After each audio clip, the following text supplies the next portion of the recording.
All right, everybody, welcome back into another edition of Keeping Up with Oxford Athletics. We're going to talk a little men's basketball now, Coach, and I want to start this one out kind of like I did with Coach Bennett. Before we talk about basketball, how was Christmas for you and New Year's for you and your family before we get into the basketball stuff? It was good. You know, we spent a lot of time traveling with our team, but it was good. You know, we've had a little bit of a rough stretch with my wife getting diagnosed with breast cancer. And then she had her surgery, and the surgery went well. They got all the cancer, and then 3 days after the surgery, her father passed away, which was a huge blow to us. Just a heart attack. You know, he didn't really show any heart issues at all. So, you know, the holidays were great, don't get me wrong, but there was a void left with him not being there. So, but it's like I tell everybody, God's got a plan. He's good, and he was good to us through the whole time, and we just want to make sure that we praise him for everything that he does and everything he's done in our family. So it was good, but it was a little bit of adjustment. Yeah, it's different. That's the first year. My mom died last year, and my dad had died 2 years prior. So the first year I didn't have either one of them, and it was really strange. Yeah. And I was sitting there and I'm like, this is a whole different vibe. But no doubt. But like you said, everything happens for a reason, and you got to move forward. You have to move forward. That's right. Getting over into the basketball side of things, how was you? I know you guys did a lot of traveling, played some games, really good competition. Just kind of take it from there and get everybody caught up. Yeah, I thought we started to play pretty well over the Christmas break. We went and played in the War Eagle Classic over at Woodward Academy, won 2 games there, and then had a couple of days off, traveled the day after Christmas to Gulfport, Mississippi, and played in their Classic. And, you know, expected, but, you know, when you're in high school, you know, I think Thanksgiving and Christmas are pretty sacred, obviously. So we weren't going to travel on Christmas Day. We got up early the day after Christmas and drove down to Gulfport. I didn't drive with the team because I had a bad stomach virus that night through the morning. So I actually rode with my wife, and we had a shoot around at Faith Academy, and then drove into Gulfport. We got about an hour and a half at the hotel, and then we played the game. And, you know, Starkville High School's a really good team. They'll have a chance to win a state championship in Mississippi. They ended up winning the tournament. And we, you know, it's not like we didn't play hard. We just didn't play well. You know, we turned the ball over and just made some decisions and some plays that we hadn't been making. And I think a lot of it was the travel. But it was a challenge that I wanted to put on our players. And with about a minute and a half to go, we had the ball down 1 in transition, and we ended up turning it over, and they ended up beating us by 6, I think is what it was. But then we turned around, and the more days we were there, the better we played. We beat Davidson the second day, 79-51. And then the last day we played our best. Pass Christian is had 2 good players, 2 juniors that I think will have a chance to play in college, and we beat them 73-37. Wow. And, you know, really defended and just really played together as a team. And I think we were able to continue to do that through the Christmas holidays coming back, and we're able to get a huge area win the other night against Shades Valley at their place. Coach, when you play teams like you just mentioned, like Starkville or Hoover, your margin for error is not there. I mean, you got to play your perfect game. For young coaches out there watching this, or people, you know, like how important is it to play teams like that? You can't hide. You know, you can't hide deficiencies when you play teams like that. And it's ready to me. I like your style. Let's go work through this, because like we said with Coach Bennett, like the back half of the season is what really matters. But talk about that a little bit when you play competition like that and how important it is for your overall team. Well, I just think this. I think when you look 6A Northeast region, you don't get any better. And there's no teams to hide, you know. That's right. And I'll be honest with you, when I say the 6A Northeast region, I'm talking about the area games, I'm talking about the sub-region games, I'm talking about the region games. And there's just no place to hide. So if you're not prepared for, fisticuffs is what I like to call them. If you're not prepared for that, when you get to those games, I think you're not doing a lot of service to your players. That's right. So what we try to do is we try to play the best teams that we can play. And, you know, a lot of times our record isn't what maybe some people think it should be or what you hoped it would be, but it's like Coach Howard from Shades Valley and I were talking the other night. You know, at the end of the day, your regular season record and your ranking doesn't matter in Alabama because, and probably pretty much most places, because when that season is over with, you start the postseason and everybody's 0-0. And I always like to use the story, love George Hatchett, former coach of Vestavia. I love him, man.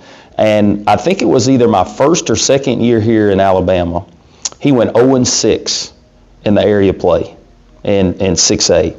Goes into the area tournament. He's a number 4 seed, goes on the road and wins against number 1 seed. I forget who it was. I think he won the tournament. I can't remember for sure. But he wins a state championship. 0-6 in the area and won a state championship. And what happened is something happened. You know, whatever it was, that things clicked and guys started playing well together and guys started to understand what their role was and they started to function in their role better. That's all that happened. They put 6 games together. So I think, you know, for us, I'm not so worried about what our record is. I'm worried about who have we played, how have we been challenged. And, you know, the hardest thing for us is size, you know, because we're not tiny, but we're also not big. So, you know, when you get some teams that have 6'4", 6'5", 6'6", it's just a little bit tougher, you know. And we've tried to put our guys in those situations, and sometimes we played well against them, sometimes we haven't. But, you know, if you got to go through Huffman, you know, you better have seen something like that. If you got to go through Pinson Valley or Coleman, or I can go down the line of teams, you know, Clay Chalkville, Mountain Brook, any of those teams, you better have faced a little bit of a gauntlet to just kind of test your team, and that's what we try to do. There ain't no doubt. And man, you just sit here mentioning these teams. I'm sitting here thinking, is a state championship? They won a state championship all within last couple of years. And you got the 2-time defending state champion who's starting to play really well in Buckhorn. Yeah. You know, Patrick Harding's as good a coach as there is, and you know, they're starting to put it together. You know, you lose a guy like Caleb Holt, and it's going to take a minute to try to figure out, okay, he's not there now. How do we do this? And Patrick's done a great job. I knew he would. Yeah. And they're starting to play really well. They got to the finals of the Huntsville City. So, you know, it's 6A is a gauntlet. It's unbelievable. You know, I think 7A is a little more top heavy, but 6A is just so hard. You remember, what was this, 2 years ago, Grissom was like, what, 29-1 or something like that? Couldn't get out of the first round. Out of the first round of area. Yep. Had Butter Johnson. Yep. Had Izzy Miles and R.J. Johnson had 3 Division I basketball players. Yeah. And couldn't get out. You know, I mean, it's conversely the right opposite of what you was talking about earlier. That's right. That's right. That's why, you know. Well, let's talk about this back half of this season here, Coach, because like you said, you got a huge tournament. The Calhoun County tournament is huge for a number of reasons. Obviously, like I told Coach Bennett, we pulled the numbers last year off the TV alone. It was like 350,000 people watched it. So that's eyeballs on your product. Plus, you're on a neutral site that you want to get to at JSU. And then you're going to play some pretty good competition. You're going to play different styles, you know. Talk about the Calhoun County tournament before we get into talking about area play a little bit. Well, you know, I think it's the best tournament in the state, you know, and I'm probably biased. But just the way that it's run, the importance that it has within the county and the communities, the coaching, the players. You know, I think this area never gets enough credit for the level of basketball players that it produces. I agree. Really good basketball players. Now, you know, are any of them playing in the NBA?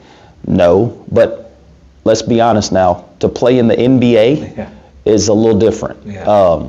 So I just think it's a great tournament, the atmosphere that it gives your kids, and I think you said the key thing is it's a tournament atmosphere that you get to play on the same floor as your regional tournament. Mm-hmm. I think that is huge because you get that feel of what the regional tournament would be like. Now, you really don't get it in the county tournament till the semifinals and finals, but it does give it to you. So I think it's great for our players. I think it's great for our fans. I think it's great for everybody. And I think a lot of times what happens is people start jockeying for positions, and you start to look, and I kind of follow teams a little bit, not a lot, but I think Anniston's won 10 in a row. Alexandria is like 16-3. Watched another night. Piedmont is, I'm not sure what their record is, but night. yeah, their record's really good. Chris is starting to really put it together with his young group. And that's just 4 right off the top of my head. Like, there's going to be good games. It doesn't matter who's playing. And I want to just say this. I appreciate the fact that JSU's willing to work with us to continue to have it at JSU, because I think a lot of people don't understand having it at Pete Matthews Coliseum kind of makes it. It makes it different. Oh, yeah. And if we ever lost the ability to have it at JSU, I think a lot of the luster of the county tournament would disappear. So I appreciate, Coach Harper, Greg Seitz, Mark Jones, all those people who work hard to make sure that we can still play there. There's like a 10-day period where it's having it this year. And the reason that it is that way is because they have to play games as well. And they're still willing to work with us, and they're still willing to allow us to play there through all that. So, I mean, they have to get a lot of credit, and obviously President Killingsworth too. I think it's good for them, but I think it's great for us. And another thing I really like about it, and you don't see this everywhere, including the county I live in, it's a true county tournament. Yes. So everybody in the county gets invited to this thing, which I think is special too. It's not separatist. Some places, do just have it that way. Yeah. It just has been that way. And I think some people lose this. We're looked at a certain way because we're the biggest school, 6A. Well, I can tell you 3 straight years I got beat by a 1A school in it. That's incredible. I mean, Sacred Heart, they were legit. Yeah. I mean, they were as good as anybody we played. People don't realize. Yeah, I mean, so, and I This come. county's competitive. Yeah, and I come from a state where we play we have one state champion. In Kentucky, there's one state champion. Last year, the state champion was Lyon County. They have 650 students. So in basketball, like, the number of students matters. Don't get me wrong, it matters. But if you have a good group, if you can put 5 good players on the floor, That's right. and build that group up, anything can happen. And I think that's kind of the aura of the county tournament. Like, anybody can win it, And the David versus Goliath. Yes. Because let it get packed, and y'all are going to be a circle bullseye. We're the enemy. We're the enemy. We got to break down. And I don't blame them. The school I went But to your was kids probably relish it now. Yeah, I went to a school of 500 kids K through 12. So Shelby County High School was the monster. They were the enemy because they were bigger. I get it. That's right. And I relish it. That's right. Yeah, I take on that role. That's right. Like in wrestling, they call it heel. Everybody hates that bad guy, but that's who makes the show, in my opinion. That's right. Now, before we get you out of here, a couple more questions. Let's talk about area down the stretch here, because you got some really all-important games coming up right here that you've got to get it done. Well, we're supposed to play Shades Valley Friday here. I just got a text on my phone saying that we got school canceled on Friday, so obviously we won't play Friday. Saturday would be a hard day to play because I talked to Coach Howard. They've got situations where if they're going to close school and they've got bad weather, it's probably not going to clear up a whole lot Saturday. So our plan is to move the game till next Thursday here. Okay. And that's a huge game, but Tuesday night's even a huger game because it comes before that. We play at Pell City. Mm-hmm. So, I talk to our players about this, and I would talk to any team about this. The only thing that matters is the day that you're in. That's all that matters. If you can't get better in the day that you're in and you're starting to look towards Tuesday or Thursday or next Wednesday or whenever, then you're going to lose that day. So we're just trying to get better each and every day that we come out and practice. And we're still, we're a group that still doesn't have a whole lot of experience together. Now we're 14-5. We played 19 games, but we haven't played 19 games together. That's right. 5 or 6 of those games were without Jalen Taylor. One of those games, Jaden Lewis was hurt. So we still haven't got a lot of experience together, and each opportunity that we get to come in and practice together is another opportunity for us to be with each other. And I think the biggest thing that this group has learned is that we're one. Like, we're not a one-man show or a two-man show or a three-man show. We're one. And for us to be good, all of us have to be on. All of us have to be doing the things that we need to do. And I think it's been an eye-opener for our players to understand that, hey, if we all work together, look what we can look like, you know? And that is probably the most encouraging thing to me, is they're seeing that. You know, just care about the guy beside you on the right and the left. And if you'll do that, then good things are going to happen. Yeah, because if you lose focus on a lot of those individual days, next Tuesday won't matter. No, no. And the other thing is this. Thursday won't matter. If you lose focus on today, you know how quickly 5 days have gone? Oh, yeah. I mean, and time goes by so quickly anyway. Right. You know, I think about our three seniors, Jay and Anthony Bush and Deshaun Callaway. Deshaun Callaway, his season's over with. Now, in terms of playing, now he's here every day and he's a huge fan, but he's got to have ankle surgery. That's how quickly it can disappear, you know. We got an email this morning from Mr. Taylor, our principal. We're 5 months away from the seniors graduating, and it's going to be gone like that, you know. So I just, you know, our goal as coaches, we're trying to get them to cherish today and make the most of today, because guys, like, you think that, you know, you're going to play forever. Trust me, it ain't happening. I thought I was going to play forever too. Oh, I did too. And the last high school game I played was the last time I put on a uniform. And I can remember sitting in the locker room. Right now, I can picture it. And, you know, I didn't value it as much as I should have. That's right. Yeah, you lose. Like you're saying, you think you're an immortal or something. You do, man. You do. Remember I got injured playing. I was playing in the men's league, but I was playing pickup one day, and I remember when I was on my way to the ground, I knew, I was like, man, I'm not going to touch a basketball again. Yep. On my way to the ground, because I knew what was happening. It hit me that fast, and I haven't since that day. And yeah, so they got to cherish it, every minute of it. Yep. Before I let you out of here, Coach, just final thoughts could be talk about anything you'd like to talk about. Well, I think the biggest thing, I'm just proud of our players for what I talked about, just coming together as a whole. You know, I think it's so hard anytime, but in this day and age, it's so hard to get guys to buy into each other and to buy into a common goal and say, hey, I'm not worried about me, I'm worried about us. Yep. And I truly feel like that this group is really starting to do that. We talked about something I read in this book yesterday, and the difference between success and excellence.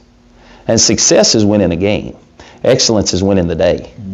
And I think we're real close to understanding excellence, right? But I also think that as we start to pull them towards excellence, the world's pulling them towards success, and that's all they're worried about. So we're fighting it every day, but I do feel like this. I do feel like our guys trust what we're telling them, and I think we're inching towards excellence. And if we can get there, then I think they can do something special. Absolutely. That makes a lot of sense, and that book sounds really interesting too. Coach, appreciate you. Thank you for catching us up with everything. Looking forward to coming out and seeing you guys play again real soon. Thank you so much. Thanks, Bo.